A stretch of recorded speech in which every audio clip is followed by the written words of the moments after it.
Assalamualaikum warahmatullahi wabarakatuh.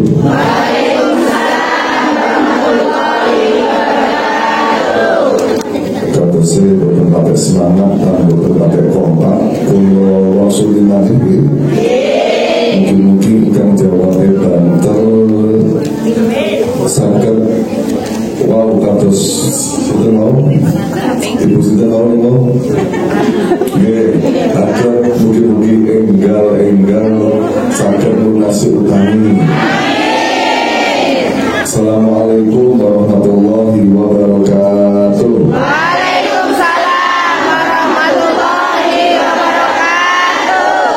Setunggal kali salam yang jawabnya paling banter, mugi-mugi dipun lancaraken sedatar urusane. Dipun lancaraken jodohe. Itu banget orangane. Minggu. Ya Masya Allah. Ini alhamdulillah wa innalillah ini. Astagfirullah. Assalamualaikum warahmatullahi wabarakatuh. Waalaikumsalam warahmatullahi wabarakatuh. Bismillah, alhamdulillah, wassalatu wassalamu ala rasulillah Sayyidina wa maulana Muhammad ibn Abdillah wa ala alihi wa sahbihi wa maulana Rabbi syrah li sadri wa yassir li amri wa hlul 'uqdatam min lisani yafqahu qawli. Amma ba'du, hadirin kiram yang kami muliakan, yang kami taati segala para alim dan ulama, yang kami hormati pula dumateng sedanten para hadirat yang hadir pada pagi hari ini.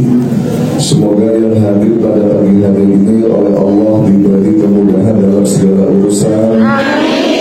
Diberi kesehatan, diberi umur yang panjang, amin ya rabbal alamin.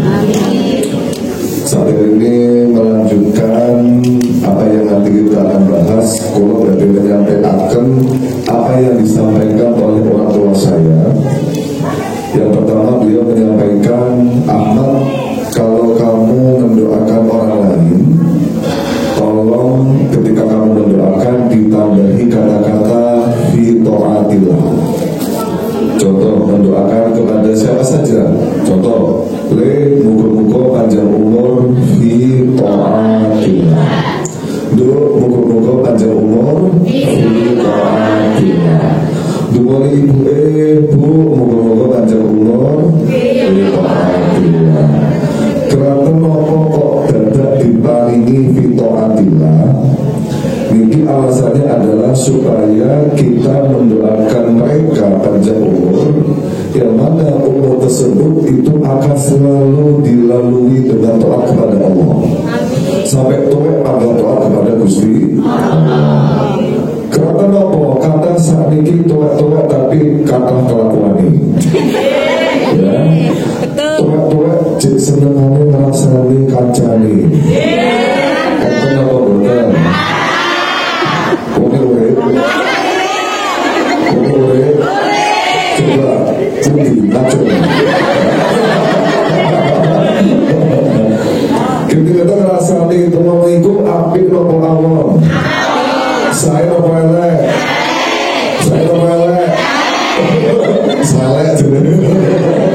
Saleh berarti saya kaleng. Nah, terus ketika kita mendoakan orang panjang umur fitoratillah, nanti kita mendoakan pula mereka ini umurnya dihabiskan, dilalui sampai akhir hayat dengan selalu taat kepada Gusti Allah. Bila memang kewaktake manungso, terutama umat Kanjeng Nabi niku memang tidak lepas yang namanya melakukan kesalahan, tidak lepas yang namanya melakukan yang namanya dosa. Bila umat Kanjeng Nabi memang sama Gusti Allah dikhususkan, diberikan kekhususan, umat Kanjeng Nabi niku didadekne boten pakai dawa-dawa umure. Ja'alallahu ummata Muhammadin aqallal umri. dibanding dengan umat-umat yang dulu. Umat Kanjeng Nabi itu paling pendek umurnya. Rata-rata terhadisnya itu antara umur 60 tahun sampai umur 70 tahun. Waktu itu ya wes rata-rata sampai meninggal. Kalaupun ada yang lebih berarti diparingi bonus. Nah, ya. Sebab nopo kok diparingi boten paling tua. Zaman biyen niku umat biyen niku umurnya di atas 100 tahun. 200 tahun, 500 tahun, nek umat Kanjeng Nabi di antara 60 sampai 70 tahun. Supados nek umpama diparingi umur kapate akeh niku dosane ya ora patek. Tapi nek diparingi dawa umure bisa-bisa jadi dosane tambah kata. Mila umur umat Kanjeng Nabi umure boten patek kata. Kita jenengan sing hadir mriki seneng diparingi dawa umure apa ndek umure. Seneng dawa umure.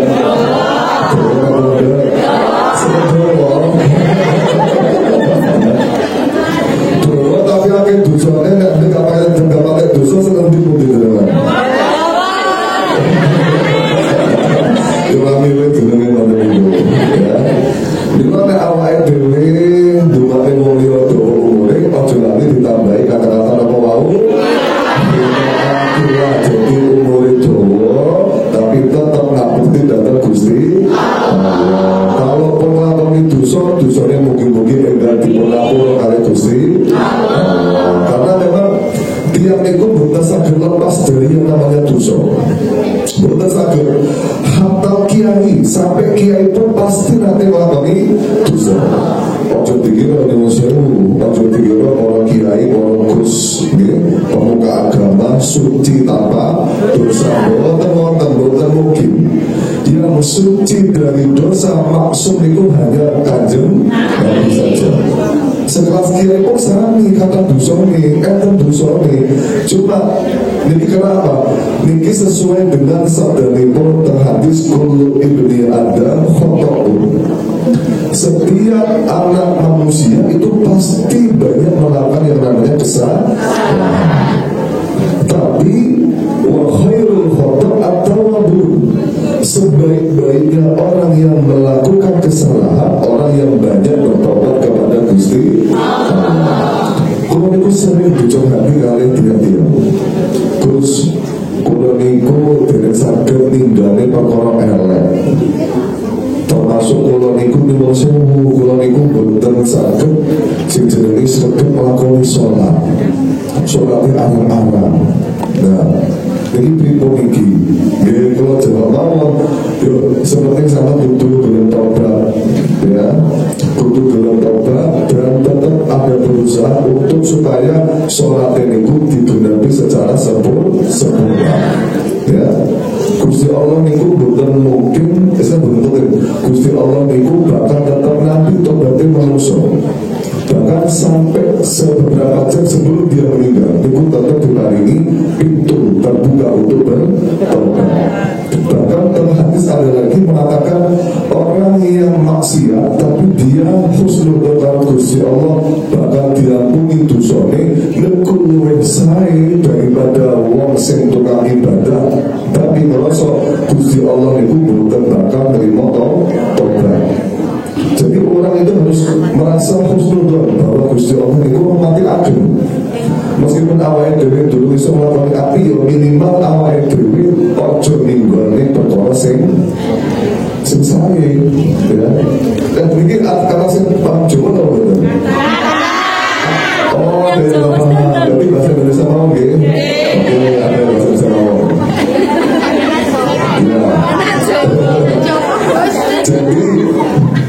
Jadi seandainya kalian semua ini masih belum bisa meninggalkan perkara jelek, minimal panjenengan kalian semua jangan sampai meninggalkan perkara baik.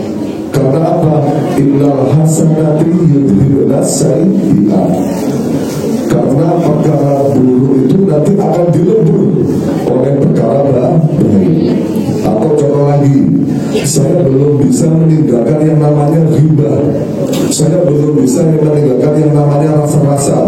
Berarti kalian jangan sampai pernah meninggalkan perkara baik yang istiqomah harus kalian lakukan. Apa contohnya? Mungkin termasuk istiqomah sedekah, atau istiqomah jamaah sholatnya, atau istiqomah berkata baik. Jangan sampai ditinggalkan. Mungkin dari perkara baik itu nanti kalau akan melebur terhadap perkara yang jelek itu tadi. Ya, ini adalah sebuah pola dari manusia. Bahkan dalam hadis itu ada keterangan semacam ini.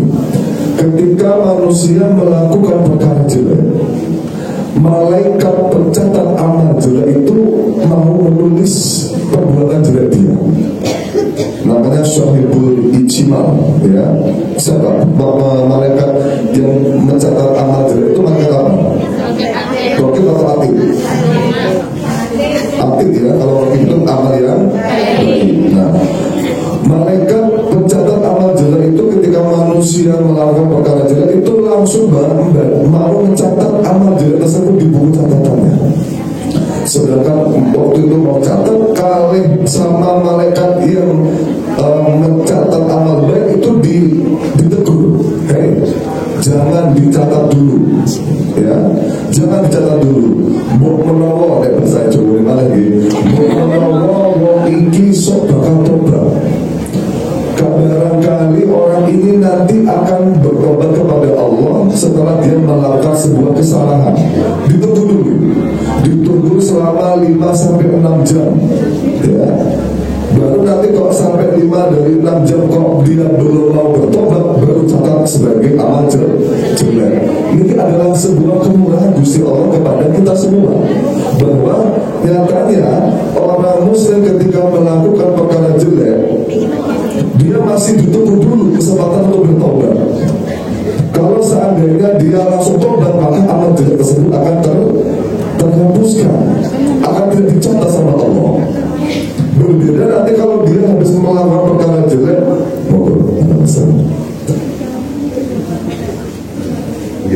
beda nanti kalau dia habis melakukan perkara jelek. Berbeda kalau dia habis melakukan perkara jelek, dia tidak mau bertobat setelah itu, maka amal jelek atau perbuatan jelek tersebut akan tercatat secara resmi di dalam buku catatannya. Ya, minum panjenengan setelah kok rasa-rasa kalau bolo-bolo langsung muni astagfirullah. Dan amal jeleknya dihapus sama Gusti Allah.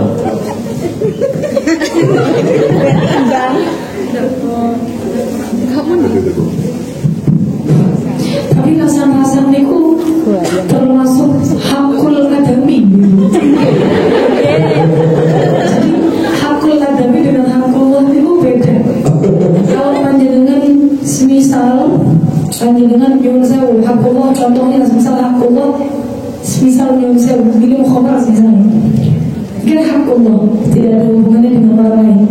Kalau tidak ada hubungan dengan orang lain, kita dengan perbuatan nasuhan istighfar beres. Allah Ghafurur Rahim. Tapi kalau hakul adami, kaitannya harus Allahnya. Jadi padahal rasa-rasa ini sebenarnya hakul adami. Sebenarnya rodok berat menawi begini kitab-kitab menikah diterangkan kalau riba. Bagaimana kita supaya halal? Kan kita makan daging haram nih gue. Akhirnya hadukum ayyakulalah menakhi maitan. Maka daging haram. Gimana mau halal? Caranya tetap harus kenal sama yang bersangkutan. Jadi memang bersangkutan minta maafnya. Bisa cantik kok. Dan gak istimewa.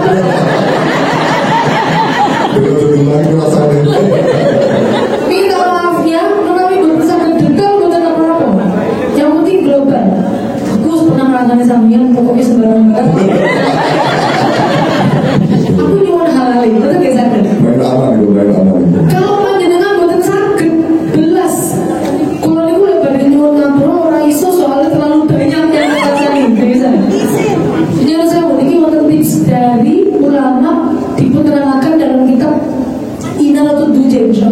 Syarah Safinatun Najm itu kemudian diputeranakan setelah sholat panjenengan membaca istighfarnya Astaghfirullahaladzim. Nah, ini Astaghfirullahaladzim tidak lagi Astaghfirullahaladzim alladzi la ilaha illa huwal hayyul qayyum wa atubu ilaihi 3 kali. Terus yang terakhir Astaghfirullahaladzim li wa walidayya wa li ashabil huquqil wajibati alayya wa li ashabil huquqil wajibati alayya. Itu dirutinakan. Insyaallah mangke saya ulangi lagi. Astaghfirullahaladzim li wa walidayya wa ashabil huquqil wajibati alayya. Kalau dilanjutkan bagus. Wa li masyayikhi wa jami'il muslimin wal muslimat wal mu'minina wal mu'minat al ahya'i minhum wal amwat. Mungkin videonya diulang-ulang insyaallah hafal. Ashabil huquqil wajibati alayya artinya juga aku memintakan ampunan untuk semua orang yang haknya sebenarnya masih wajib aku bayar kepada mereka. Nanti kalau kita rutin mau sedikit dalam tuba setelah sholat, insya Allah karena kita sudah rutin minta maaf, minta ampunan untuk mereka, nanti mereka mau menghalalkan apa yang sebelumnya tidak halal bagi kita. Dalam hakul adab itu S2 ya. Jangan dianggap gampang atau enteng yang namanya hakul adab. Panjenengan kok meninggal masih mempunyai tanggungan terhadap adab, anak adab atau manusia yang lain. Meskipun tanggungannya itu remeh sedikit, jangan tidak akan bisa masuk surga. Ya. Dan hakul adab ini kadang dianggap remeh. Contoh. Ketika kita main ke rumahnya orang, terus ada air minum di dalam rumah, jangan tanpa meminta izin, jangan langsung minum.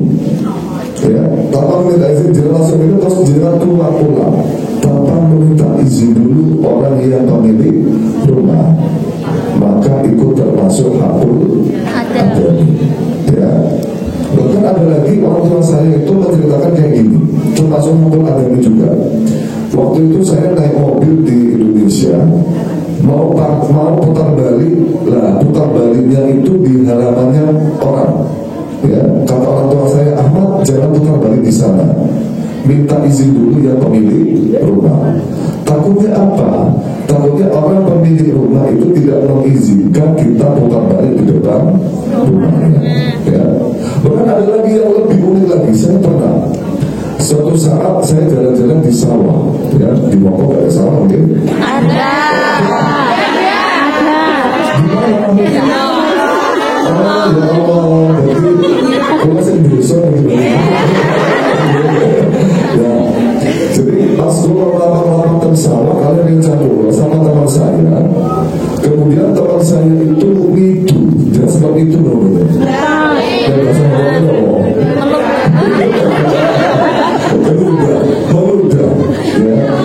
meludah, kemudian jalan lagi. Setelah dia meludah, saya jalan lagi beberapa meter. Setelah beberapa meter, dia balik lagi ke tempat tadi sambil tengok. Saya bilang kepada teman saya, kamu ngapain tengok? Dia diam aja. Setelah berapa lama kemudian dia sedikit gembira, kemudian dia ngambil sesuatu, ya ternyata dia mengambil air ludah yang dia tadi buang yang terkena tanaman di sawah itu tadi. Jadi mendek ludahnya itu tadi di tanduran padi ini loh, dipendek, dijukuk ya terus dibuang. Terus saya bertanya, ngapain kamu buang? Uang itu orang yang pemilik sawah juga nggak tahu kalau diludahi. Jawabnya, dia kalau nggak tahu, kalau tahu dan pemilik sawah tidak ridho sama saya tidak akan bisa masuk surga. Ya, makanya jangan meremehkan yang namanya hakul adab. Ada lagi satu lagi, ya orang tua saya juga sering mengajarkan. Dulu tahun 2022 haji itu belum ada ada yang namanya handphone kayak gini belum ada. Foto itu masih pakai foto kris, kotak itu, pakai kotak itu.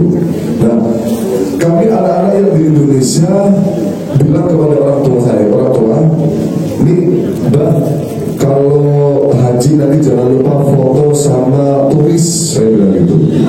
Nah, setelah pulang ya, saya lihat di belakang dicetak kok gak ada tulis dari orang-orang Nigeria, orang-orang kulit hitam. Nah, terus orang tua saya bilang saya nggak mau foto sama orang kulit hitam. Takutnya apa? Ketika nanti saya foto, pasti orang yang melihat foto itu akan tertawakan. Karena pewatannya manusia itu kalau lihat-lihat aneh itu, ini mau kulit apa sih wajah. Ini yang biasanya kayak gitu. Ini manusia kok cuma yang kalau malam-malam kelihatan cuma giginya aja. Ya. Nah, ini makanya manusia kayak gitu. Apalagi warga Indonesia terlalu mentertawakan hal yang sifatnya rasis. Nah, kalau saya bukan maaf, kalau kita mentertawakan dia, ini berarti kita sudah mempunyai namanya hukum agama. Dan cara yang paling bisa waktu itu ya, yakni kita harus meminta maaf. Pertanyaannya, kalau orang luar negeri ini belum dan kita nggak tahu alamatnya mana, cara meminta maaf itu bagaimana? Ya, makanya orang tua saya nggak berani foto dengan orang-orang yang semacam itu. Nah ini termasuk hukum agama. Maka pentingnya bagi kita ya tadi mengucapkan atau mendoakan kepada orang lain dengan kata fitoatillah supaya kita nanti juga akan diberi oleh Allah balasan baik, supaya kita juga senantiasa, karena mendoakan orang lain itu otomatis juga mendoakan kita sendiri. Okay? Termasuk mendoakan kita. Contoh, jangan doa ya Allah moga-moga Allah menjadi orang sugih. Amin. Nah, itu doa itu balik kepada kita sendiri. Tapi kalau saya jadi uang sugih itu bukan enak. Enak, cukup. Bukan enak, tak akan dani. Jadi uang sugih bukan. Setuju kan bukan?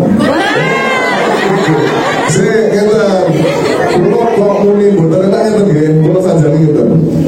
Bijak awal dewi terakhirat itu besok ya, besok kita di akhirat ada yang namanya hisab. Ada yang namanya hisab itu perhitungan amal. Walatus alunna yauma idzin 'anil. Jadi nanti ketika nanti di akhirat kita akan ditanyai semua nikmat yang pernah kita dapatkan. Nah, nanti ketika contoh ada orang kaya, namanya contoh saja ya Pak Agus, ya. Karena Agus lagi viral ya. Agus lagi viral, nah. Agus bodoh katanya. Nah, Pak Agus ini orang kaya, crazy rich, ya.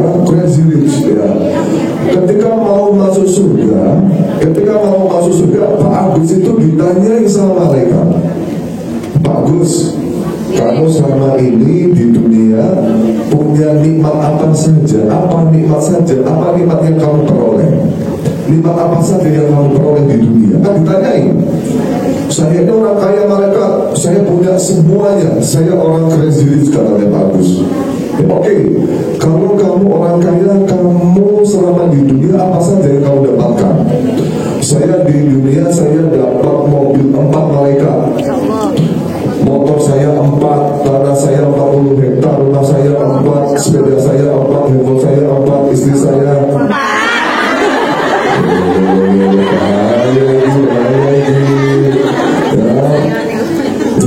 Jangan pura betulin jangan apa. Nah, fungsi jiwa kantek lagi. Nah, setelah ini akhirnya kan tadi kan mobilnya 4 ya. Akhirnya kata malaikat, udah mobil 4 tadi mereknya apa saja? Bagus. Mereknya Innova, yang pertama Innova. Oke, Innova ini pernah kamu pakai kemana saja? Bagus. Ya pernah saya kemana-mana, saya pakai pengajian. Ya, kamu beli pakai uang apa? Ya, ini tanggal 1 Januari ini pergi ke Maju. Ini kemana ini? Jangan-jangan ke istri muda ini. Kayak sengapu sih, jangan lari kota-kota malaikat, kota-kota sakit. Ya, ada catatannya. Ya, tadi yang kata siapa tadi? Rogib sama. Nah itu buku catatannya. Nah akhirnya apa? Akhirnya kesempatan Pak Agus mau masuk surga itu lama. Soalnya apa? Pertanyaannya semakin banyak karena dia orang kaya. Tadi mobilnya berapa? Itu belum satu ya. Mobilnya berapa? Sepeda motornya berapa? Truknya berapa? Rumahnya berapa? Istrinya berapa?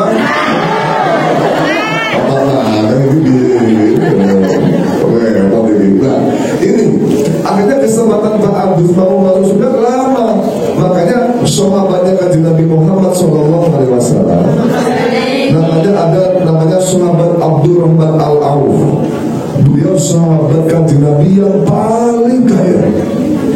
Dan memang dari kekayaannya tersebut sehingga mengakibatkan sahabat Abdurrahman Al-Auf itu adalah orang yang dekat dengan kanjeng Nabi, sahabatnya kanjeng Nabi yang masuk surganya paling terakhir, sebab gara-gara dia memiliki kekayaan yang fantastis. Nah itu sahabat Abdurrahman Al-Auf. Betul mana kalau seumpama orangnya itu gak punya apa-apa alias oke. Ketika mereka bertanya, kamu punya apa saja? Aku, saya gak punya apa-apa. Itu sudah masuk surga. Pertanyaan aneh-aneh. Kira-kira jenengan pengen cepat masuk surga, mau suruh masuk surga nih? Ya cepat berapa kiri dong. Ayo, pengen cepat masuk surga tapi kiri, atau suruh masuk surga tapi sugih? Orang ini nggak boleh saya mohon maaf. Kita diberi oleh Allah kekayaan, diberi oleh Allah rezeki yang cukup, itu termasuk min jumlati, termasuk dari golongan kita ini adalah diberi kemuliaan juga oleh Allah. Cuma gini, kata orang tua saya, ketika kamu diberi kekayaan oleh Allah, diberi kecukupan keuangan oleh Allah, maka niatkan apa yang kamu punya, diniatkan untuk menghormati tamu. Diniatkan apa yang kamu punya untuk menghormati ulama, jangan untuk menghormati diri sendiri. Jangan untuk dipakai untuk bersenang-senang diri. Diniati untuk menghormati orang lain. Contoh, kalau ada tamu datang ke rumah saya, biar terhormati, biar tamunya gak sumpah, biar tamunya merasa nyaman, saya bikin rumah yang bagus, saya bikin ruang tamu yang baik, supaya nanti apa, tamu yang datang ke rumah saya bisa menikmati secara tenang, ya, nyaman, ya. Maka inilah ketika kita niatkan kita punya harta yang berlebih, kita jadi orang kaya, ketika diniati untuk menghormati tamu, maka insya Allah semua yang kita miliki ini diwiri hisab. Tidak ada hisab untuk orang-orang yang kekayaannya untuk diniati menghormati tamu, menghormati ulama, ya. Kalau ada kiai siapa yang datang ke rumah saya punya rumah, saya punya mobil, saya pinjamkan, ya, maka insya Allah ini tidak ada hisab. Maka inilah yang perlu diperhatikan bagi panjenengan semua, bahwa kita di dunia ini, ya, kita di dunia ini kayak berupa kekayaan sebenarnya itu hanyalah sebuah titipan saja. Bahkan kata orang tua saya, bisa jadi Allah memberikan rezeki yang lebih bagi dia, itu tujuannya supaya dia ini bisa memberikan atau menggunakan kekayaan tersebut untuk bisa diberikan orang yang membutuhkan, ya. Jadi awake dhewe bahasa Jawanya, awake dhewe cuma jadi tempat transite bondo. Sebenarnya harta itu adalah milik orang lain. Nah, maka karena ini tadi panitia niku mau cuma mukadimah mau, ya, hanya mukadimah saja, ya.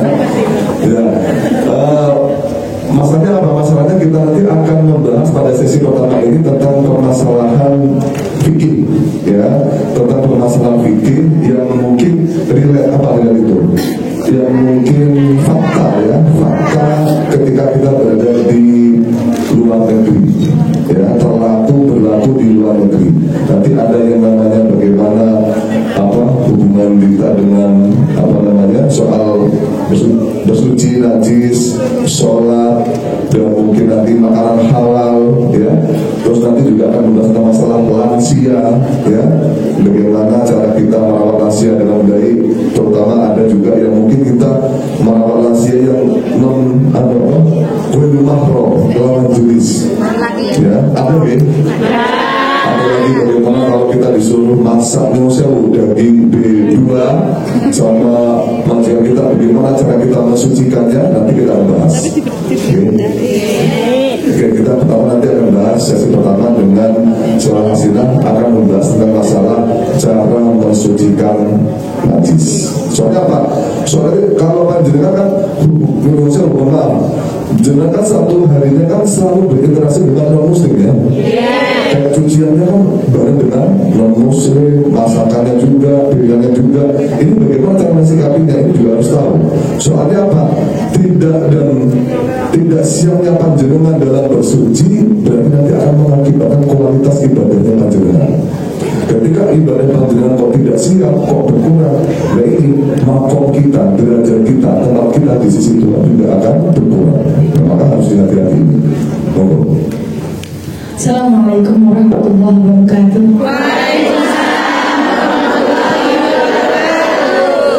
Alhamdulillahirabbil alamin, wassalatu wassalamu ala asyrofil anbiya'i wal mursalin wa ala alihi wa sahbihi ajma'in. Rabbi shrah li sadri wa yassir li amri wahlul 'uqdatam min lisani yafqahu qawli. Rabbi shrah li sadri wa yassir li amri wahlul 'uqdatam min lisani yafqahu qawli. Rabbi shrah li sadri wa yassir li amri wahlul 'uqdatam min lisani yafqahu qawli. Amma ba'du, yang kami muliakan segenap panitia penyelenggara kajian pada pagi hari ini, yang kami muliakan seluruh ibu-ibu yang hadir dan ada bapak-bapak.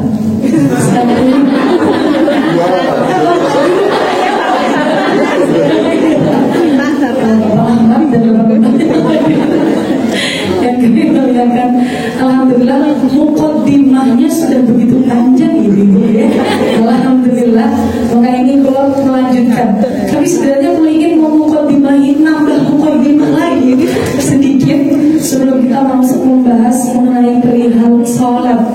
Ibu-ibu, sekarang bulannya bulan mulia, bulan Rajab, bulannya menanam supaya nanti hasilnya bisa kita panen di bulan Ramadan. Dawuhnya Mbah Mun, wong iku api eleke didelok saka bulan Rajab. Mbah Mun tahu nggak bagaimana? Terus singkatnya cuma dari Cana, tidak salibri, ya. Pikir betul paham lagi.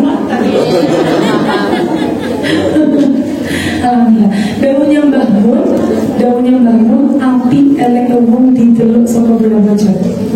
Baik dan tidaknya orang dilihat dari bulan Rajabnya. Kalau bulan Rajabnya baik, insya Allah akan baik. Kalau bulan Rajabnya tidak, maka juga sebaliknya. Nah, maksudnya pripun kok ada kata-kata demikian? Ini maksudnya menyemangati kita supaya kalau bulan Rajab fokus, karena Rajab itu syahrullah, bulannya Allah. Paling baiknya nopo ibu-ibu, ucapan sudah sedikit menyinggung mengenai kalau semisal panjenengan itu kaitannya harian dan najis, nanti kaitannya sama ubudiyah. Nah ini pas sekali dengan bulan kita sekarang Maus. Pasnya nopo karena sekarang bulan ini bulan diturunkannya perintah sholat untuk kanjeng Nabi. Maka pertama yang ingin saya bahas sebenarnya bukan untuk masuk ke dalam sholatnya. Kalau ingin membahas bahwa sebelum sholat, esensi perintah sholat kepada umat muslim apa saja? Pertama yang bisa kita terapkan, umat muslim awalnya niku panjenengan mungkin sudah semerang banyak cerita dari Isra Mi'raj. Awalnya diwajibkan dalam waktu 50. Terus minta korting Nabi Muhammad, minta diskon atas arahan Nabi Musa. Kamu gak akan kuat, umatmu itu umat yang lemah. Umatku kuat aja gak kuat, apalagi umatmu lemah, gak akan kuat umatmu. Akhirnya minta korting sampai jadi 5 waktu. Tapi ibu-ibu, 5 waktu ini cuma bilangannya mawon. Tenang, pahalanya tetap 50. Pahala yang kita sholat 5 waktu tetap 50. Tidak dikorting sama Allah. Cuma bentuknya mawon yang dikorting, kewajiban yang dilakukan saja yang dikorting, pahalanya tidak dikorting. Yang bisa kita ambil kesimpulan, kenapa sih kok diwajibkan sholatnya 5 waktu setiap hari? Kenapa enggak kayak orang-orang Kristen 1 minggu sekali?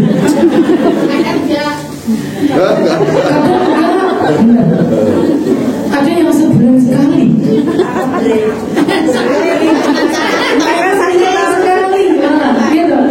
Kita setiap hari, bahkan 5 waktu. Pertama yang bisa kita ambil pelajaran dari kewajiban sholat adalah seberapapun nakal kalian, wajib untuk selalu kembali kepada Allah. Seberapapun macam-macam maksiat kalian, maka kalian harus terus kembali kepada Allah. Maka orang kalau sholat dijamin aman. Yang penting sholat, pondasinya sholat, yang penting sholat, karena dia selalu mau kembali kepada Allah. Tapi kalau sudah sholat ditinggalkan, repot nanti. Biasanya kebaikan ibu-ibu dan keburukan niku antara satu dengan yang lainnya, niku bersaudara, saling berhubungan. Jadi kalau semisal buruk kita melakukan keburukan, maka akan menarik keburukan yang lainnya. Sama dengan kebaikan, kita istiqomah satu kebaikan akan menarik kebaikan-kebaikan yang lainnya.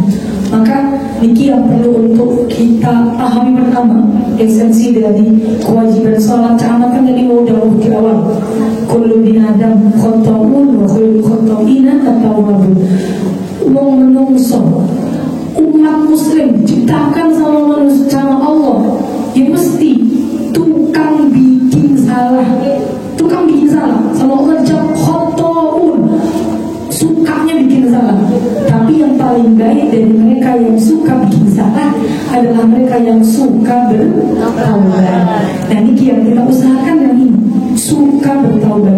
Lalu kaitannya kali wow, kalau ingin menanggapi makan mau daun hakul adani juga, lawan sulit.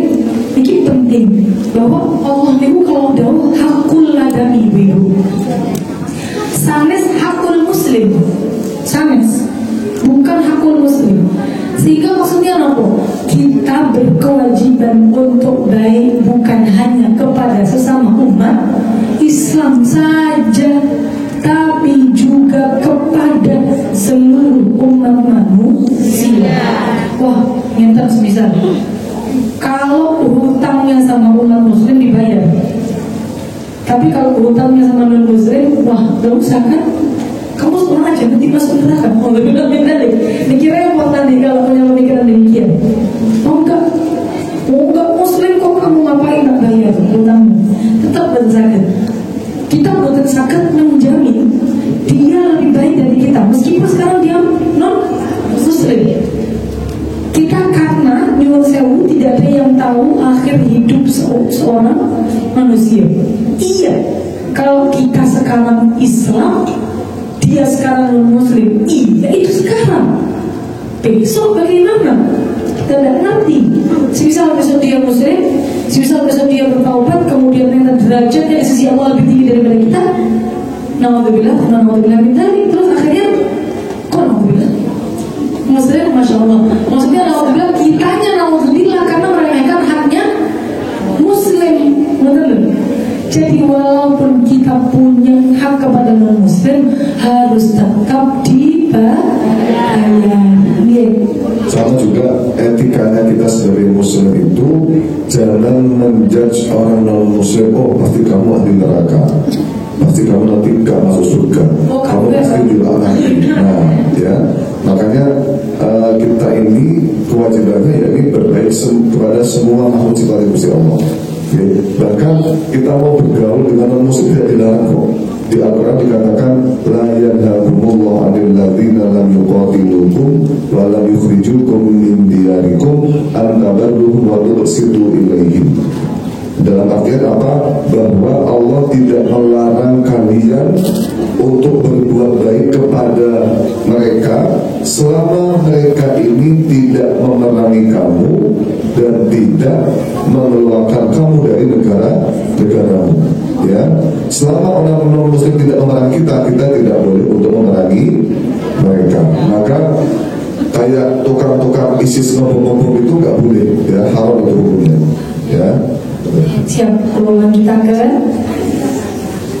fa'inna a'zama wasilatin yataqarrabu ila Allah ba'da tauhidihi huwa hiya as-salatu al-mafruḍah.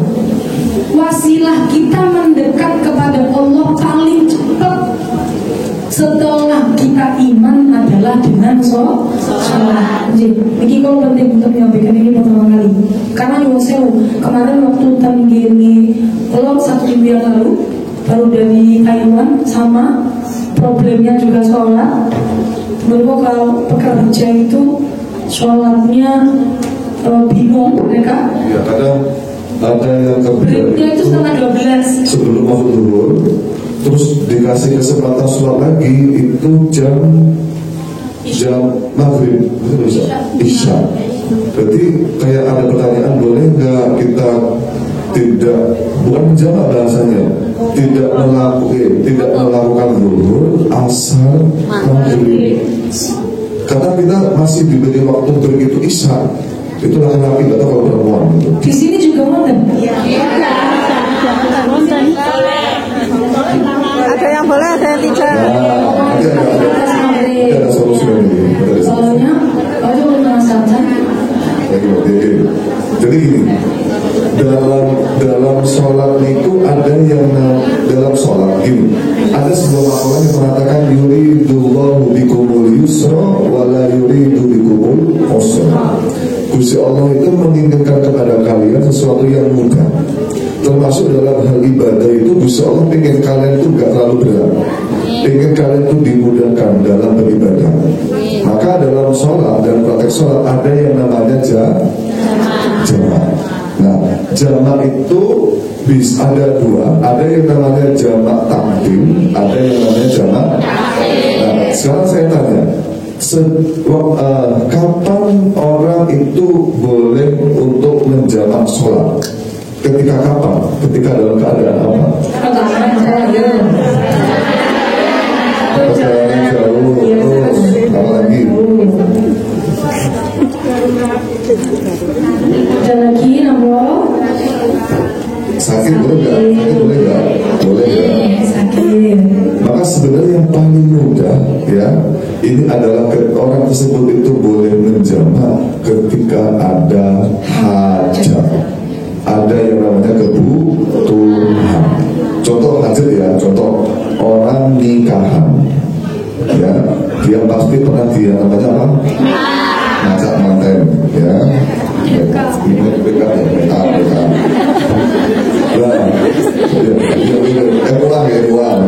Nah, sedangkan dia di make up jam 10 pagi, ya. Contohnya kan dia sudah masuk zuhur kan, kamu belum habis itu, masa langsung dihapus untuk sholat kan? Emang pokoknya di make up kadang mahal, ya. Wah, 2 juta, 3 juta, ya, bahkan ada yang 50 juta, ada 20 juta. Ya tak apa-apa gitu. Nah, ini maka termasuk kita melaksanakan yang namanya pernikahan itu termasuk kategori hajat. Jadi kita boleh untuk menjamak sholat kepada jamak takhir, ya. Lalu kayak juga sama ketika kita prosesnya seperti tadi, dengan bekerja itu juga termasuk daripada hajat.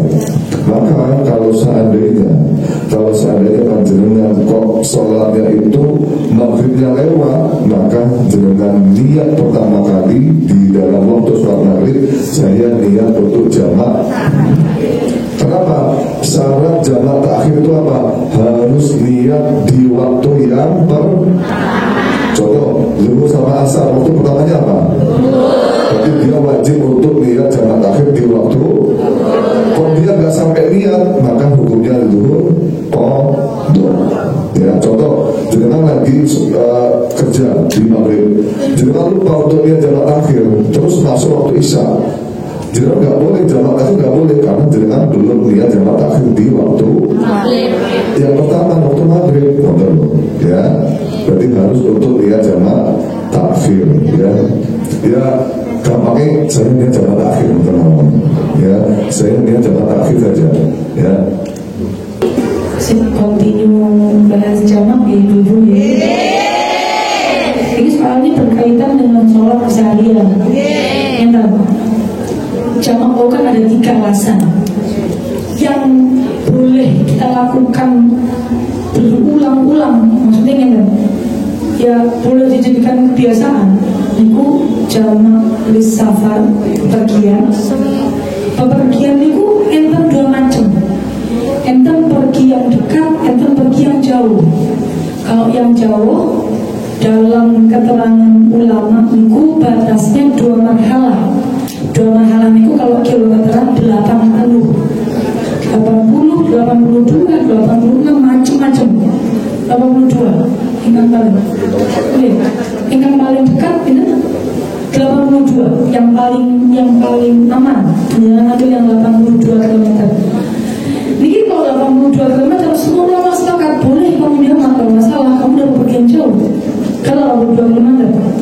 Tapi kalau yang bepergiannya yang dekat, itu hanya sebagian pendapat dari para ulama yang memperbolehkan untuk jamak. Kalau rincikan supaya banyak paham konsepnya. Yang kedua sakit. Kalau sakit ini kan sakit, kalau misal dia sholatnya niku berulang kali, 5 kali, bikin sakitnya nambah parah karena dia nggak bisa kena air berulang kali, sehingga makanya ada kebolehan jamak. Tapi kalau sakitnya misal nyuwun sewu, sakitnya sakit gigi, ya, sakit gigi mawon dia sih bukan menjalan kemana-mana. Ya masa mau jamak, nggak ada dampaknya kena air, nggak ada dampaknya sholat, maka ya berarti kalau demikian nggak boleh. Atau sakit hati melihat si dia nikah dengan orang lain. Ya, nah Pasuruan membaturkan, diperjuangkan malah milih sing anyar.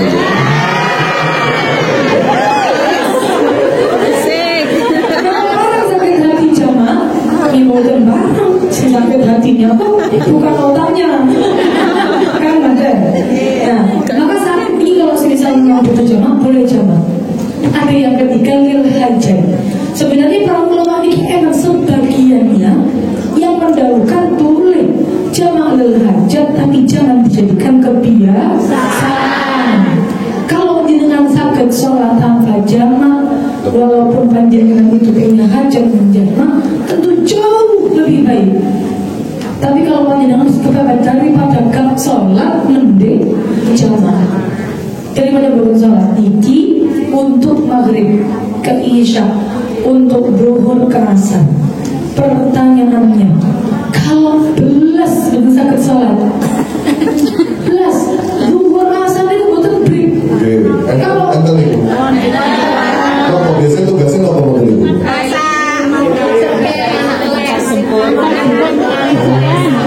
Mau jalan.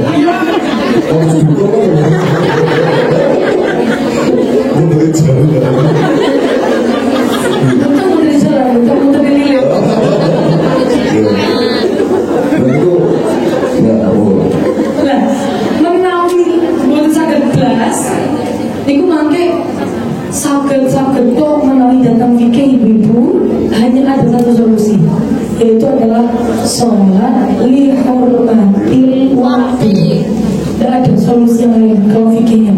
Oh, boleh nggak jamaknya jamak kubur, zuhur, asar, maghrib, isya. Nggak boleh. Kalau dalam fikir cuma ada satu solusi bagi mereka yang sama, dinamakan bagi mereka yang seperti tidak menemukan alat bersuci, boten enten air, boten enten debu, jadi dia tidak bisa bersuci. Apakah kemudian dia boleh meninggalkan sholat? Yang boleh adalah sholat lihormatil waktu, supaya tidak meninggalkan sholat. Tapi mangke sholatnya wajib dikumpul. Lihormatil waktu ini kepribun panjenengan niat, saya niat sholat lihormatil waktu. Kalau tidak sakit sholat secara bentuknya orang sholat gitu, yang penting hatinya niat sholat dihormatil waktu. Kasus perjalanan pesawat itu dulu. Coba dengan bidari jam 11 Indonesia terus sampai pergi jam malam sekitar 8 malam semisal. Mungkin sampai pada tujuan jam 8 malam, akhirnya kan zuhur, asar, waktu maghrib sakit jaman terakhir. Kalau bisa jaman terakhir lebih baik jaman akhir. Tapi kalau yang zuhur, asar mungkin pun hilang waktunya sholatnya, maka harus disolat dalam matil waktu. Jadi saya kasih ibu. Terkait safar juga, safar itu berpergian. Jadi ada beberapa ulama yang mengatakan uang berpergian itu ya nggak semuanya bisa untuk melaksanakan yang namanya jamaah. Ada berpergian yang memang tidak diperbolehkan melaksanakan jamaah. Jadi di berpergian itu ada namanya maksiat fis safar, ada maksiat bis safar. Pakai fa, pakai ba. Apa bedanya? Gitu. Kalau maksiat fis safar, dia lungo traveling ke negara orang atau pergi ke negara orang, dia tujuannya pertama adalah tujuan baik untuk traveling, untuk hiburan, untuk vacation ke Disneyland contoh mungkin ya, soal Disneyland tuh. Betul Nah, terus tiba-tiba di tengah jalan dia itu sama Allah belalah, bukan sama Allah ya, akhirnya belalah takdirnya melakukan maksiat. Tiba-tiba dia di tengah jalan itu, di tengah perjalanan itu dia tiba-tiba mau bibir, minum bir, atau bunuh orang, atau ya alhamdulillah, atau terlihat kupu-kupu berjalan.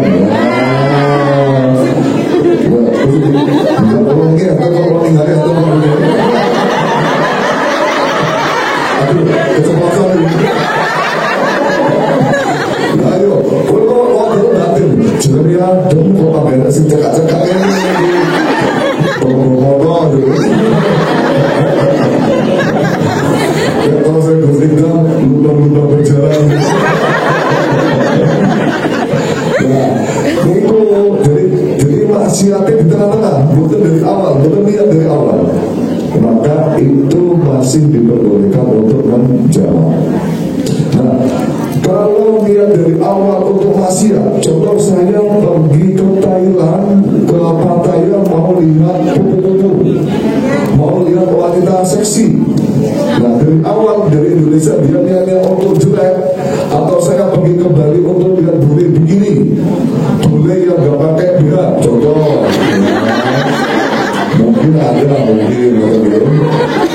maka berpergiannya saya dari Kediri menuju Bali tidak diperbolehkan untuk melaksanakan jamak dan qasar. Gak boleh ya. Sekarang pertanyaannya lagi, boleh nggak kalau seandainya ya kita berpergian niatnya untuk cuma senang-senang saja, ya, cuma senang-senang saja, boleh nggak kita menjamak dan memasuk sholat? Jawabannya boleh, ya, boleh. Kita lanjutkan ibu, kita kembali ke laptop tadi di awal sebelum bahas jamak. Kita di sana membahas tentang esensi sholat diterapkan dalam kehidupan. Pertama bahwa setiap manusia seberapapun nakalnya dia harus selalu terus kembali kepada Allah. Selanjutnya bahwa di dalam sholat hadirin kalau sholat di dalam Al-Quran wonten ayat inna sholata tanha 'anil fahsya'i wal munkar. Itu kemudian dia mengkomentar sholat katanya bisa mencegah perbuatan buruk dan perbuatan jelek. Tapi kok saya sholat tetap maksiat? Tapi kok saya sholat tetap kayak gini aja hidupnya? Pertama yang perlu dipahami, barangkali andaikan dia tidak sholat, maksiatnya jauh lebih besar daripada yang dia lakukan sekarang. Yang kedua, kalau memang sholat tidak bisa merubah kehidupannya, jangan-jangan bukan karena sholatnya yang salah, tapi sholatnya dia belum sesuai dengan syarat rukunnya sholat. Ibu-ibu, makanya pencamat di awal jauh bahwa kaitan panjenengan sebagai seorang umat muslim, apalagi perempuan, dengan ibadah itu sangat-sangat besar, sangat-sangat besar. Bisa berdampak pada kehidupan. Ibadah kita ini sangat berdampak pada kehidupan. Jadi misal sholatnya benar-benar membuatkan, harus dicek. Wudhunya benar-benar membuatkan, harus dicek. Nah kita di sini sama kaitannya oleh najis. Sami semalam setuju bahwa najis itu termasuk salah satu hal yang mencegah keabsahan sholat. Karena salah satu syarat dari sholat itu harus suci dari najis. Najis dan juga hadas kecil, hadas besar. Wonten kadang-kadang tiang itu kalau misal umat muslim, panjenengan ini menurut kamu keistimewaan perempuan, maka yang perlu ditekankan itu sebenarnya temanya kembali perempuan istimewa, yaitu adalah panjenengan setuju. Kenapa saya katakan istimewa? Karena purnaus. Bahkan menurut kau orang-orang perempuan dan PMI yang tinggal di negara muslim itu jauh lebih Islam daripada yang di sana. Jadi PMI itu kalau kemarin pandangan kami, dia ketika di Indonesia ngaji nggak pakai senang. Ketika pakai semangat. Tapi bahkan ketika dia sudah pindah ke negara bukan pindah, di negara orang lain, malah ngaji ini malah semangat semua. Harus dengan itu. Jadi masih Indonesia pakai semangat dengan itu.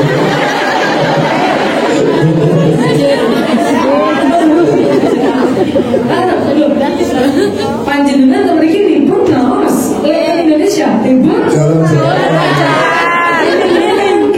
makanya libur malah jalan-jalan sehingga makanya kalau bilang perempuan istimewa itu panjenengan betul karena perlu naos ini yang didahulukan oleh Bayan Mansur berulang kali. Pokok tiangnya agama itu adalah perempuan, maka panjenengan setuju kita perlu naos, terutama bab fikih, terutama bab akhlak fikih, akhlak tauhid. Ini 3 poin dalam ilmu Islam yang wajib untuk kita pelajari. Yun sewu, kalau dalam Islamnya bukan tauhid, bukan belajar tauhid, mudah sekali untuk yang namanya lepas iman Islam ini. Makanya menawi wonten mualaf, nggih, wonten mualaf, niku harus dikapal. Kenapa? Karena demikian ilmu tauhidnya masih gampang rawan untuk lepas. Kedua, ilmu fikih. Setiap hari kita ibadah. Ribut semalam sah dan tidak ibadah kalau tidak dengan belajar. Yang ketiga, akhlak. Akhlak karena hubungan kita dengan orang lain, dengan manusia, dengan Allah, itu semuanya perlu yang namanya ilmu akhlak. Ini penting sangat. Sehingga makanya sama baru jauh tentang berkaitannya najis niki dengan sholat, Dan sekarang sholat itu adalah wasilah yang paling dekat kita untuk mendekatkan diri kepada Allah, paling cepat. Maka kita benarkan dulu. Najis pertama yang paling sering maupun lu langsung bahas poin-poinnya Allah. Bukan usah diperinci dari awal. Pertama yang paling sering najis sebelum najis anjing babi, sebelum najis anjing babi, kita kaitan najis yang paling rawan itu adalah dengan kotoran kita biamba, kencing dan buang air besar. Sebelum itu buang air kecil, buang air besar, itu semuanya najis. Maka panjenengan nyuwun sewu dan Hongkong itu kan jarang bidet. Biasanya pakai tisu. Lah, iki kita wajib mensucikan diri najis. Dan najis itu kapan? Nopo setiap hari wajib suci atau hanya ketika akan sholat? Ketika akan sholat mawon A. Atau setiap waktu harus suci B. A atau B?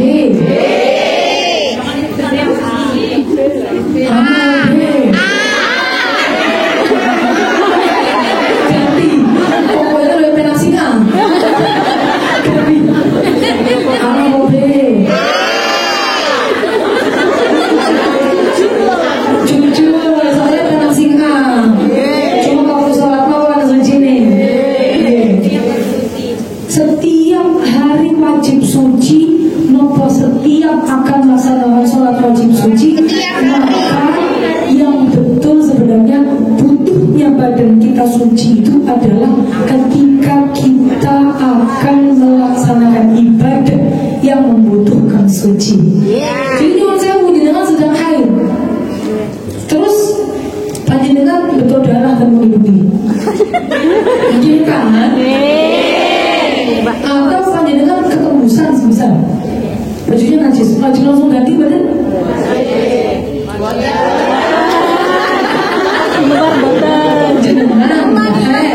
Darahnya tembus dan baju kan hitam, bajunya ketembusan juga kelihatan. Wajib langsung ganti badan. Biasanya jenengan langsung ganti badan.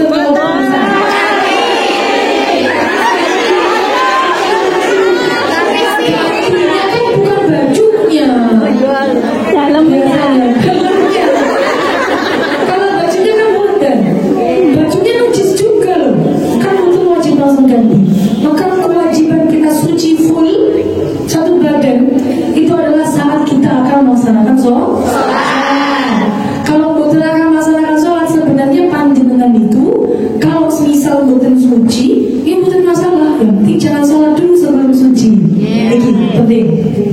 Kalau misal tidak ada air, ibu-ibu, media untuk mensucikan itu hanya air yang suci dan mensucikan. Yang kedua tanah, hanya ada dua. Tanah ini cuma media pembantu ketika kita akan mensucikan najis yang mengular, yang babi dan anjing. Kalau yang selain yang wajib pakai air.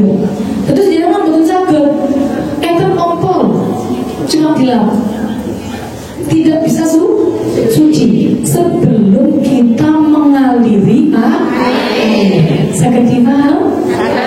Kalau wonten kata, wonten cuma temriki kan Indonesia banyak bayi ngompol cuma dipel, gitu? No malih.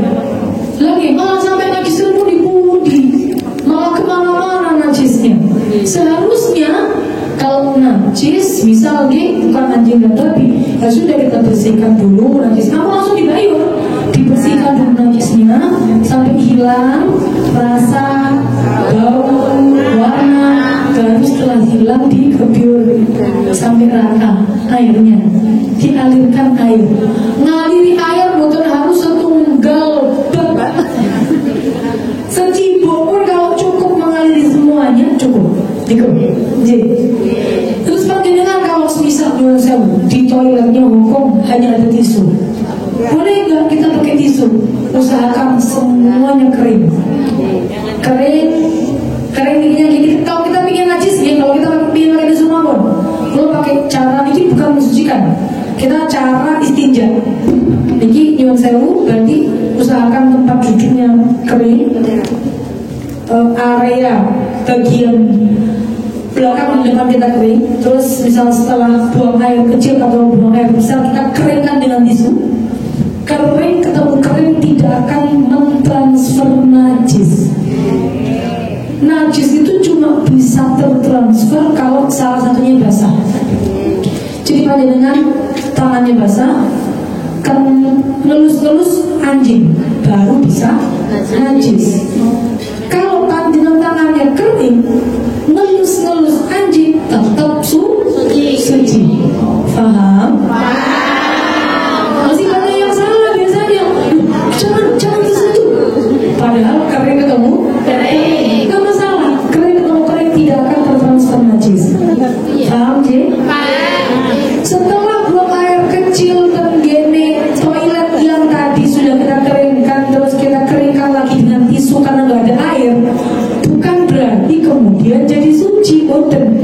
Kita hanya mengusahakan bagian itu kering biar nanti tidak mentransfer najis pada pakaian luar kita.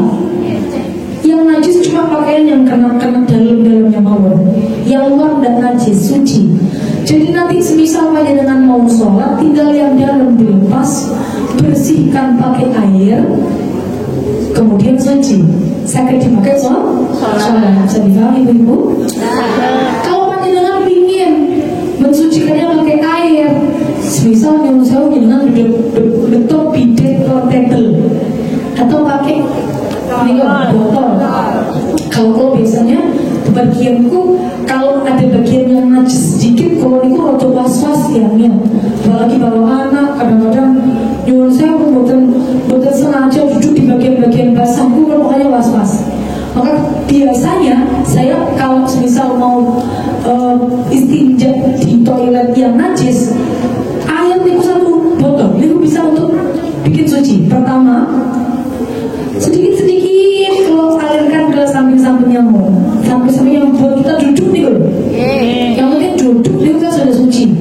Jadi kalau alirkan dulu, setelah sudah dialir semua, sedikit-sedikit mau nambah. Kalau basah semua lah kemudian dimarahin. Enggak dimarahin kalau tugasnya biasanya, maksudnya sedikit-sedikit mau yang penting sudah teralami semua, terus dibersihkan lagi di suci berarti ya. Duduk kita suci. Setelah buang air, pakai botol lagi, suci, beres. Niku kalau buang air kecil, buang air besar. Kalau semisal ada lagi najis yang perempuan, yang kaitannya perempuan, keputihan. Ibu-ibu ini banyak yang masih keputihan, biasanya mulai direkam anak usianya belum balik, itu keputihan biasanya. Umur 7, umur 6 mulai keputihan, sampai mendekati menopause. Kalau sudah menopause itu jarang yang keputihan, karena memang cairan-cairan yang dari area kewanitaan itu akan semakin sedikit ketika dia di usia menopause. Nah, keputihan itu ibu-ibu kalau memang dia keluarnya dari area dalam, maka hukumnya juga najis. Maka perlu kita sucikan kalau mau sholat. Terus pripun? Saya ini kalau mau sholat, saya kalau di dalam dingin pakai celana, ya kan? Mau sholat kan sulit kalau keputihan. Maka sebelum dengan sholat, bisa begini untuk solusi mawon, boleh menggunakan pendrener, pembalut, ya. Jadi makanya misal mau sholat tinggal dibuang keputihan yang najis, kita ganti dengan yang baru. Terus area kualitas ini kita sucikan. Iku najis yang paling rentan karena berkaitan dengan hari-hari kita, buang air kecil, buang air besar. Misalnya jeding kecipratan bawahnya, maka bawahnya juga ikut najis. Keluar dari kamar mandi wajib untuk cuci kaki, biar bukan kebiasaan blang lebu jeding bukan pakai cuci kaki, wes bukan semua si najis bundi sing suci bundi. Ibu, najis dan tidak kalau kita perhatikan kaitannya dengan ibadah pertama. Yang kedua, juga ada kaitannya dengan kecerdasan anak-anak yang nanti akan kita lahirkan, yang kita didik. Kok sakit? Kok yang nyambung? Najis sangat cerdas, seperti tidak nyambung. Seperti itu nyambung. Niki yang didahulukan oleh guru kami, bahwa orang tua yang perhatian dengan najis dan tidaknya seorang anak yang dia didik nanti akan berdampak pada kecerdasan anaknya. Cerdas niku bukan dulu soal nilai ibu. Cerdas niku bukan dulu soal dia berprestasi. Cerdas niku bisa futuh hatinya, gampang terbuka hatinya untuk melakukan ibadah. Karena kayak anak-anak kecil, bayi usia 3 tahun, 4 tahun, 2 tahun ya, pipis dan pampers, kalau dia sebenarnya cuma diganti pampers itu tanpa dijamai, itu juga perlu perhatian itu ya. Bayi juga sama ya. Jadi kalau bisa dari kecil ketika kita sudah punya bayi sampai sampai kita latih di terakhir itu kalau bisa anak itu diusahakan untuk selalu bersuci ketika berhati-hati dalam hal suci dan najisnya. Selanjutnya, ini kan najis yang ada hari-hari. Ada najis yang biasa kita lakukan di sini, yang kaitannya dengan najis mughalladh, anjing dan babi. Yang kalau dalam kitab, itu biasanya kalau panjenengan ngaos, jenengan search Google, jenengan buka kitabnya, cara mensucikannya pasti pakai debu dari 7 basuhannya. Terus ada muncul masalah. Kalau nggak bisa pakai debu pripun? Kalau semisal pakai debu kita nggak bisa bagaimana? Karena kita hidup semisal dan ada nih tanahnya udah ada. Hongkong ada tanah betul. Masih ada sebagian susah gitu. Sebagian susah. Maka di sini pertama, kalau carikan solusi yang paling aman terlebih dulu pertama. Sekarang ada namanya ibu-ibu sabun tohara. Beras kandungannya ada tanahnya. Itu cukup sekali untuk menggantikan tanah dalam mensucikan najis. Kedua, kalau berikan solusi, contoh sabun tohara ini produknya Indonesia. Produk Indonesia. Kalau di Hongkong yang sabun tohara nggak semua toko jual. Mau order di Indonesia nggak semua orang bisa beli.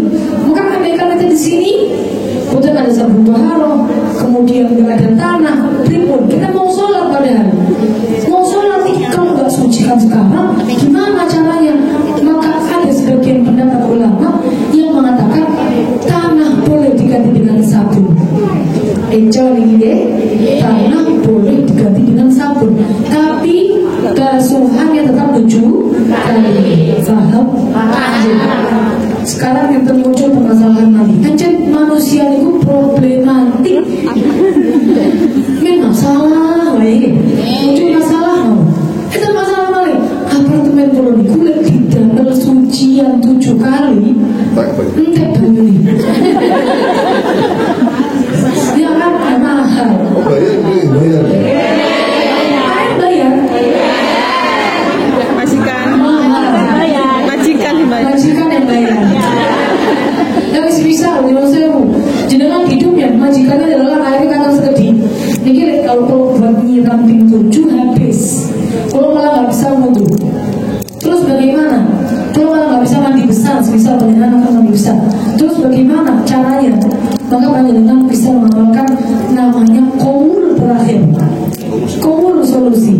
Ini hanya boleh dipakai untuk sesekali mawar, bahwa ada ulama yang berpendapat najis yang anjing babi itu sama dengan najis yang lainnya. Kalau mensucikan cukup 1 kali basuhan saja. Sampai dipakai untuk namanya qaul solusi. Boleh untuk qaul pilihan terakhir daripada boten sholat. Gak usah sucian, berarti aku gak usah sholat. Lah ini malah bahaya. Nanti pakai qaul solusi tapi tetap sholat. Sampai dipahami ibu-ibu. Terus muncul lagi kadang-kadang kita itu kaitannya kalau majikan. Kalau semisal kita ingin pakai perabot rumah makan, perabot rumahnya majikan, perabot makannya majikan, niku nanti kita ragu suci atau najis, suci atau tidak. Maka pripun memakai perabotnya non muslim? Apakah ada pendapat keterangan para ulama mengenai hal ini? Kalau kita ragu suatu hal itu najis atau suci, maka hukumnya sebenarnya adalah suci. suci. Karena ada satu kaidah fikih, al-yaqin la yuzalu bisyak, al-aslu baqa'u makana ala makana. Ya kan ibu-ibu, panjenengan kalau nggak ngertos ragu, niki ada piring dimajikan bersih, niki najis atau suci, jangan-jangan tadi dipakai buat makan babi, semisal. Kayaknya tadi bukan semerap. Kalau najis ya, tidak semerap. Tahunya dengan bersih, tapi mama najis atau suci, maka boleh dipakai, tapi hukumnya makruh. Saya ganti paham. Makruh itu dosa nggak kalau kita melakukan? Dosa benar? Tidak. Tapi tidak disukai oleh Allah. Begitu. Tapi bukan masalah dipakai. Beda halnya kalau panjenengan semerap betul suci, walaupun milik non-muslim, maka hukumnya tidak makruh dengan pakai. Contoh, saya sendiri yang nyuci kok tadi suci sudah. Ya kalau saya pakai nggak masalah, berarti tidak makruh dan boleh.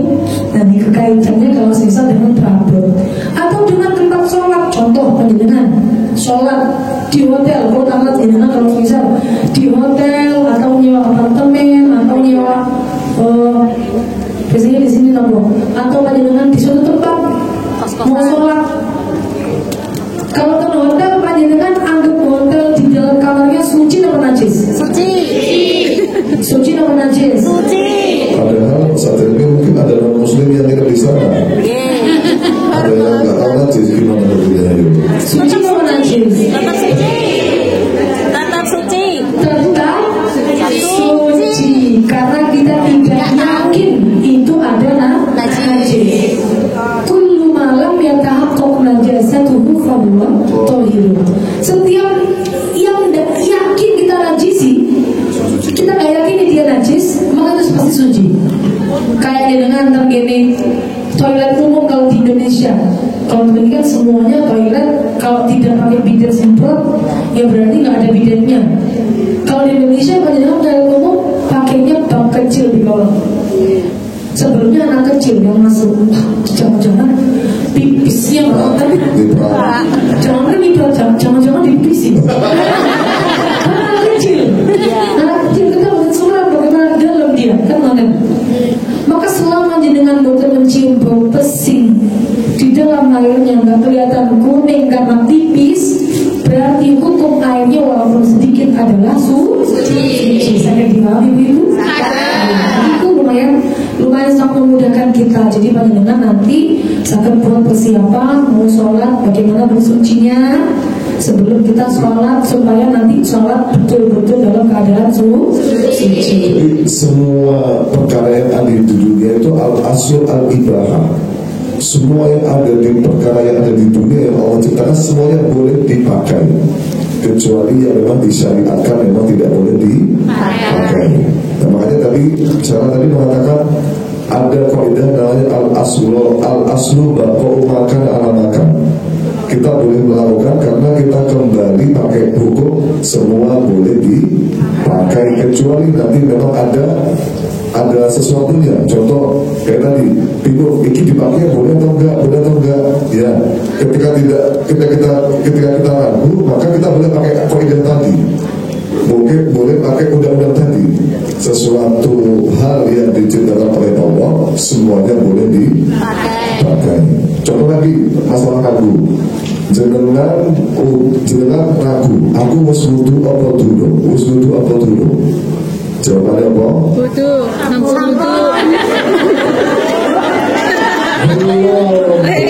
Kalau ada hukum asal kita belum. Soalnya jangan wudu.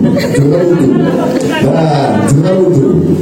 Terus jangan ragu, kalau batal apa durung? Jawabannya kalau benar-benar orang untuk ya karena raguannya ragu saja, maka jawabannya kita tidak baca. Kita aslinya ibu-ibu. Aslinya, maksudnya gitu, lihat ke aslinya. Itu kita mau ketika pertanyaannya besok mau dulu jawabannya apa? Nah, betul. Musuh dulu apa dulu jawabannya? Terus betul apa dulu? Nah, jawabannya durung itu loh. Nah pertanyaannya wis batal apa dulu jawabannya?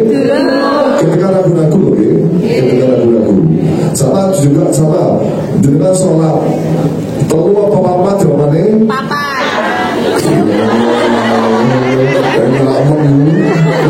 Itu paling jangan tuku nang warung juga tete mamaku juga telu apa jangan pilih apa. Lah nek urusan kali hakul agami awake dhewe ngati-ngati jubuke papa wonten. Itu ibu sholat 3 rakaat apa 4 rakaat berarti 3. Tapi kalau bayar 3 OT-OT atau 4 OT-OT gimana ya? Jadi, realita ini kaitannya kalau sholat ibu-ibu. Otomatis kaitannya bersuci itu biasanya di Wong Sewu memiliki yang paling banyak ditanyakan sebelum kita akan sholat, bersuci dari hadas. Hadas kecil wonten, hadas besar wonten. Kalau hadas kecil wudu, yang wudu, syarat wudu, rukunnya wudu sudah seperti insyaallah sampun paham setuju ada 6 yang ingin kalau terangkan. Satu yang paling banyak salahnya kalau mau wudu make upnya dihapus sendiri gitu. Tapi ada make up halal itu gimana? Ada make up halal? Halal itu bahannya halal tapi tidak bisa masuk air. Make upnya dihapusin, eyelinernya bukan itu lagi. Ada yang pakai niku yang sewu. Oh, saffron dihapus, dicopot dulu badan. Kalau saffron, kalau saffron dalam bola mata niki termasuk anggota wudu badan. Saya jawab berarti jangan aku untung ya.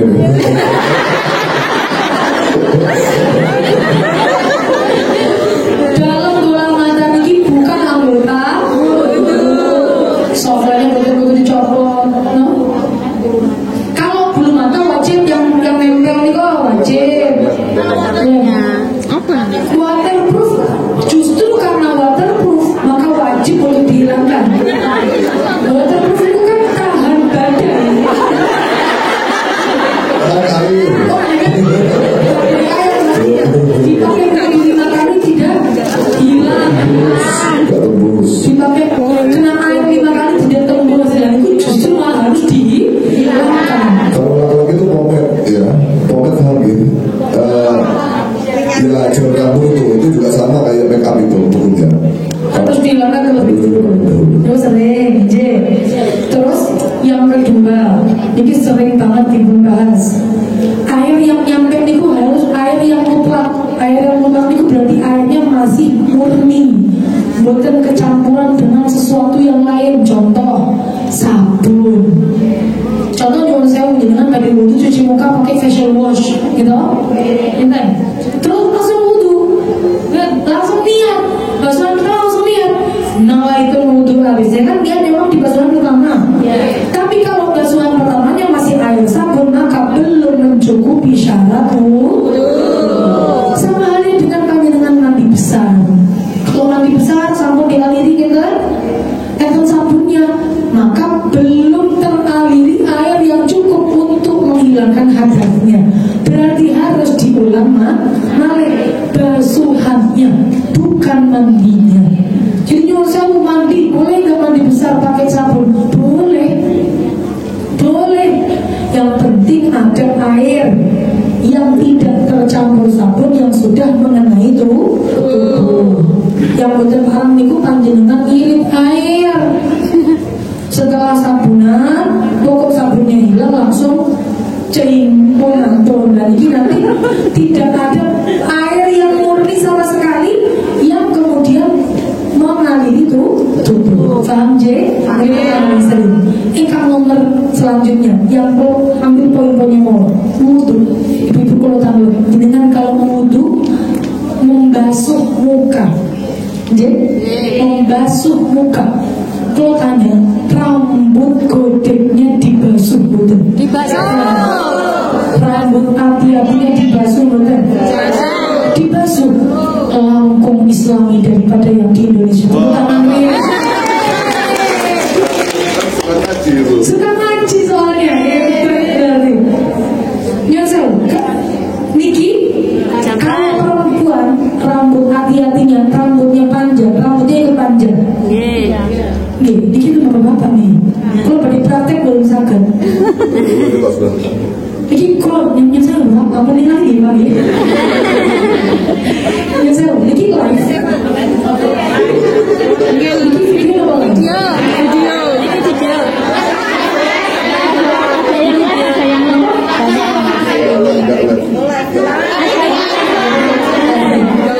Ngambilnya dari belakang telinga ibu-ibu.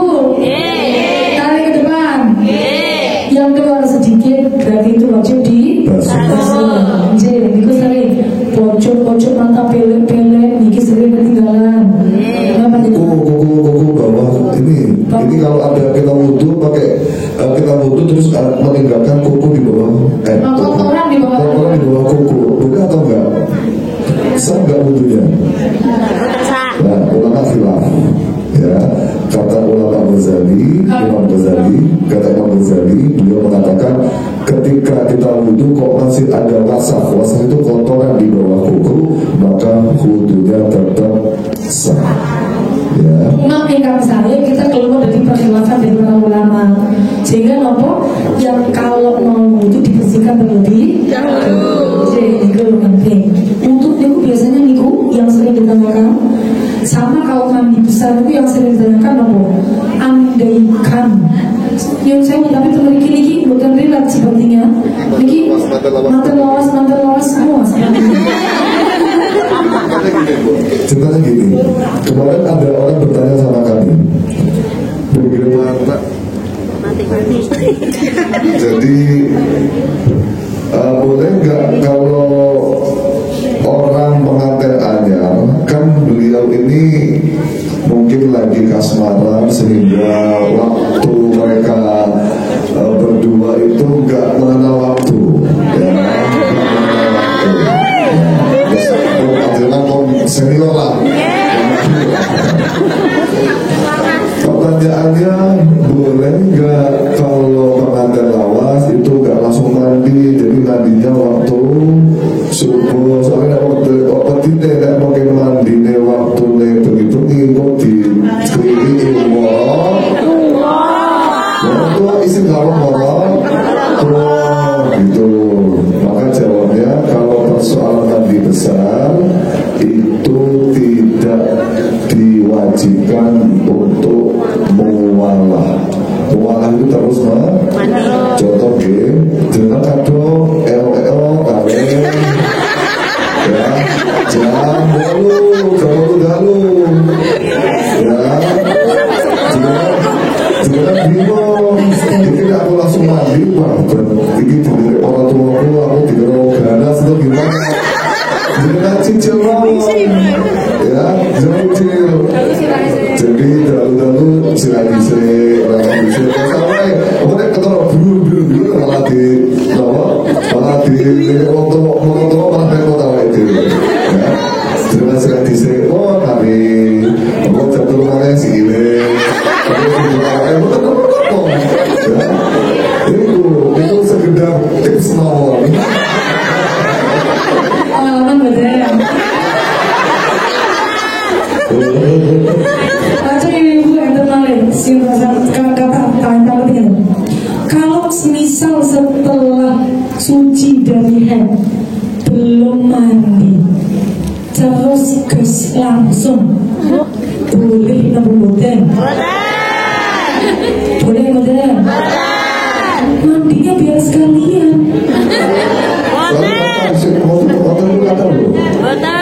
Jadi matanya gak kuat. Suci bu, nggih Pak. Dulu mandi wis kok ayo sekalian. Lagi parah modern. Pintar sangat, masya Allah. Memiliki ketinggal. Dibagi kawin nih. Tidak boleh, jadi harus mandi dulu, baru kemudian halal. Balas. Jadi kita nih mungkin kita di awal untuk jadikan kita setelah ini soalnya mau juga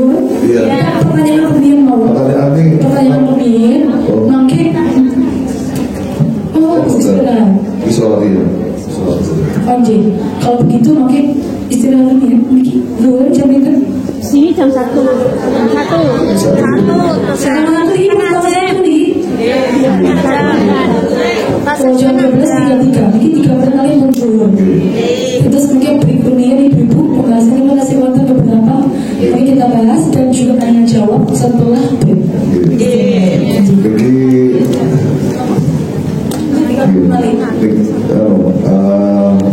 Ini ada request dari panitia untuk namanya surga cleaning.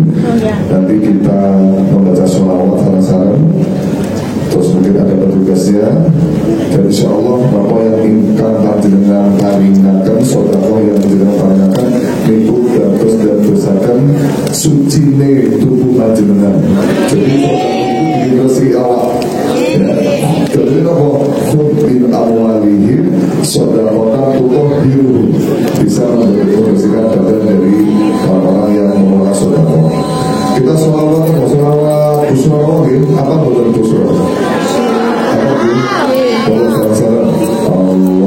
Allahumma salli wa sallim ala sayyidina Muhammadin sahibil busyra salatu basyiruna biha wa alana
Mungkin nanti atau sesi kedua ada pertanyaan, terus nanti akan sedikit bahas masalah makanan halal, terus sholat sedikit mau, nanti kita lebih banyak interaksi tanya jawab.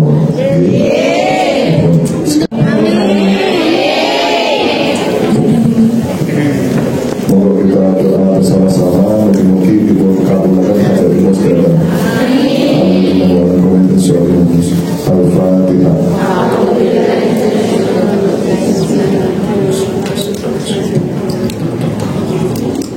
Bismillahirrahmanirrahim. Alhamdulillahi rabbil alamin. Hamdan yuwafi ni'amahu wa yukafi mazidah. Ya Rabbana lakal hamdu kama yanbaghi li jalali wajhika wa 'azimi sultanik.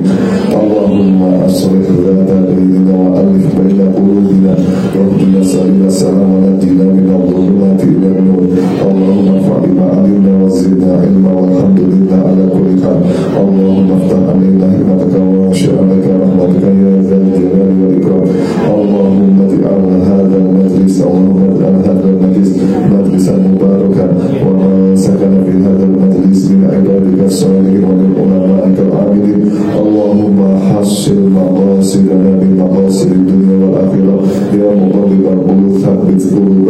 الدين يا مشرف القلوب شرف قلوب على طاعتك ربنا هب لنا من أزواجنا وذرياتنا قرة أعين واجعلنا للمتقين إماما وبهب لنا الصالحين ربنا آتنا في الدنيا حسنة وفي الآخرة حسنة وقنا عذاب النار وصلى الله على سيدنا محمد وعلى آله وصحبه وسلم سبحان ربك الفاتحة